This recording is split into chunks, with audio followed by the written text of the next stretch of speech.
Salvatore Biondino, Cosimo Vernego, Natale Gambino, Giuseppe Lamartina, Lorenzo Tinnirello, Gaetano Scotto, Gaetano Murana e Giuseppe Urso. Anche le altre 3 condanne vengono confermate in pieno. Si è così confermato il verdetto di colpevolezza pronunciato il 18 marzo 2002 dalla Corte d'Assise d'Appello di Caltanissetta. La decisione della quinta sezione è conforme alle richieste del sostituto procuratore Nino Abate, che aveva sollecitato la conferma degli ergastoli, ad eccezione di Scotto, per il quale aveva chiesto l'annullamento con rinvio per l'accusa di strage e la conferma della condanna per associazione mafiosa. Fine della tregua, la partita del 41 bis, gennaio 2000-febbraio 2006. Negli stessi anni la moratoria consente ai boss di proseguire il dialogo con lo Stato. Chiuso il capitolo giudiziario di Via D'Amelio, sfruttando la pax mafiosa imposta da Provenzano, i capi mafia detenuti lanciano la proposta di una dissociazione collettiva, una pubblica dichiarazione di ripudio degli ideali di Cosa Nostra, in cambio di benefici carcerari, primo fra tutti l'abolizione del 41 bis. Anche questa manovra può essere letta come un effetto del depistaggio. Se Scarantino è un falso pentito e se i boss mafiosi condannati per Via D'Amelio sono quelli sbagliati, Cosa Nostra ovviamente lo sa fin dal primo momento, e i capi mafia che incassano in silenzio gli ergastoli basati sulla falsa pista costruita dagli investigatori sanno di avere in mano una formidabile cambiale in bianco da far valere nei confronti dello Stato, un'arma di ricatto efficace come poche. Così giocano la loro mano di poker convinti di poter incassare un ricchissimo premio. La normativa che regola il carcere duro è la prima delle poste in gioco nella partita che i clan mafiosi intendono giocare con lo Stato. La cancellazione del 41 bis è un traguardo per tutti gli uomini d'onore, sia per gli stragisti detenuti che scontano valanghe di ergastoli in condizioni durissime, sia per i fautori della sommersione, la maggior parte dei quali in libertà, che vogliono tenere buoni i detenuti per evitare colpi di testa e scongiurare il ritorno dello stagismo, fonte di inevitabili reazioni repressive da parte dello Stato.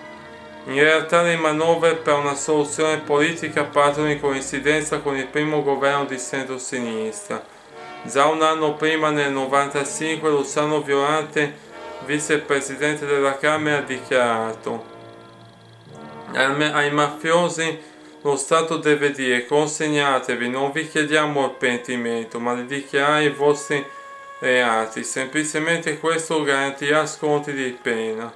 È una dichiarazione di non belligeranza che anticipa di poco la nascita del primo esecutivo guidato dal PDS, durante il quale il piano per la dissociazione per la prima volta assume dignità di legge. Viene presentato pubblicamente al Senato da alcuni parlamentari del CCD. Il 23 dicembre 1996, insediato da poco il governo Prodi, il centro-sinistra e il centrodestra decidono in Parlamento la chiusura delle carceri di massima sicurezza di Pianosa e dell'Asinara, a far data dal 31 ottobre 1997. È il primo segnale della distensione bipartisan che attraversa il paese. La questione mafia sparisce dall'agenda politica di Prodi, dai giornali e dal dibattito pubblico in Italia. Dopo l'orrore delle stragi, la politica affretta di chiudere la stagione dell'emergenza dichiarando di fatto la sconfitta di Cosa Nostra. Ma su questa visione ottimista non tutti sono d'accordo. Nell'aprile del 97 il ministro della giustizia Giovanni Maria Flick scopre e denuncia una parziale disapplicazione del 41 bis da parte della magistratura di sorveglianza. Denuncia che però non sembra sortire alcun effetto. 2 mesi dopo, a Pasqua, il DAP consente ai detenuti di massimo isolamento un incontro senza vetri divisori con i parenti. Vigna, Caselli e Tinebra bossano l'indebolimento del 41 bis e il TAP, presieduto da Michele Corio, ex capo della Procura di Roma, istituisce i GOM, gruppi operativi mobili all'interno dei penitenziari, che negli anni successivi entreranno nell'occhio del ciclone delle indagini. Nel 2000, nell'ultimo scorcio della legislatura guidata dal centrosinistra, il procuratore nazionale antimafia Vigna avvia colloqui investigativi e riservati, con l'obiettivo di sondare la disponibilità dei detenuti a lasciare Cosa Nostra, dichiarandone la resa. A gennaio 2000 Vigna incontra in carcere il boss Pietro Aieri, più vicino al provenzano ritenuto il massimo teorico della dissociazione. Vigna dirà poi che era incuriosito dalla personalità del mafioso che discettava di teologia e filosofia. Il 7 aprile 2000 con un decreto legge il governo D'Alema, ministro della giustizia Olivero Di Liberto, allarga la sfera di applicazione del giudizio abbreviato, modificando il regime della custodia cautelare. Il decreto abolisce di fatto l'ergastolo.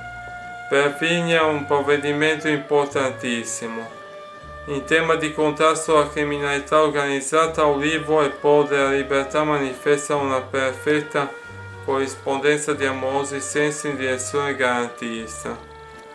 Ma nonostante l'afflato che unisce maggioranza e opposizione e malgrado le generose aperture di D'Alema a Berlusconi nella commissione bicamerale per le riforme, il governo dell'Ulivo si avvita nella crisi, determinata da contrasti interni, più da contrasti interni che da scontri con gli avversari politici. La rottura tra i due schieramenti crea una situazione di stallo e il 3 maggio 2000 torna un tecnico a Palazzo Chigi, Giuliano Amato.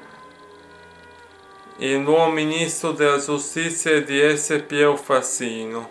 Pochi mesi dopo Giancarlo Caselli, direttore del DAP, intercetta l'avvio delle manovre per la cosiddetta dissociazione d'Orsa. La resa ideologica dei capi di Cosa Nostra, a costo zero, senza dover accusare i complici, in cambio di un miglioramento delle condizioni carcerarie, segnali esterni movimenti in carcere a Fassino che dà parere negativo bloccando l'operazione.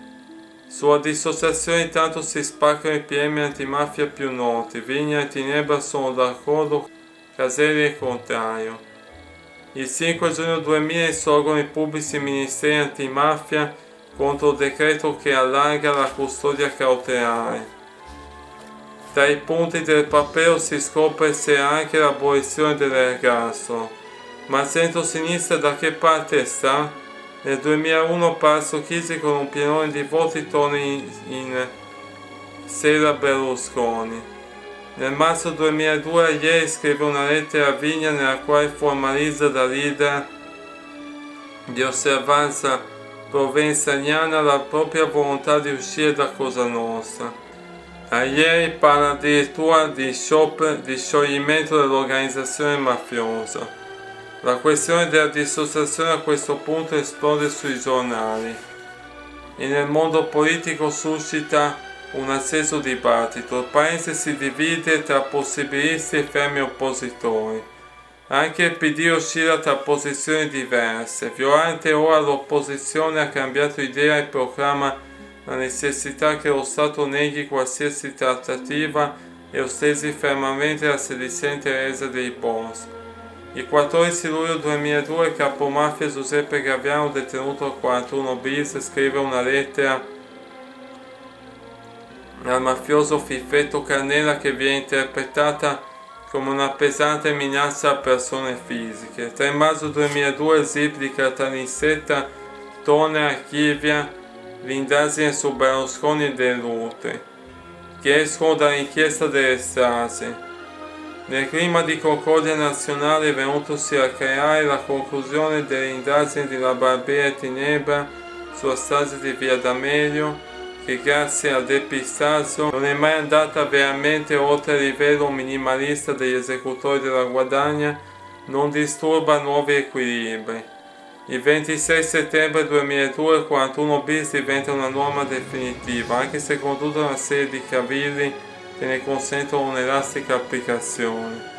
Il 5 marzo 2003 dal carcere di Ascoli Piceno comincia il countdown di Cosa Nostra. Sta per scadere la moratoria e Totorina lancia un sorprendente messaggio. Ho letto che qualche giorno prima del mio arresto il ministro Marzino aveva più volte annunciato che era imminente la mia cattura. Quindi c'è stata una trattativa, cercate di informarvi.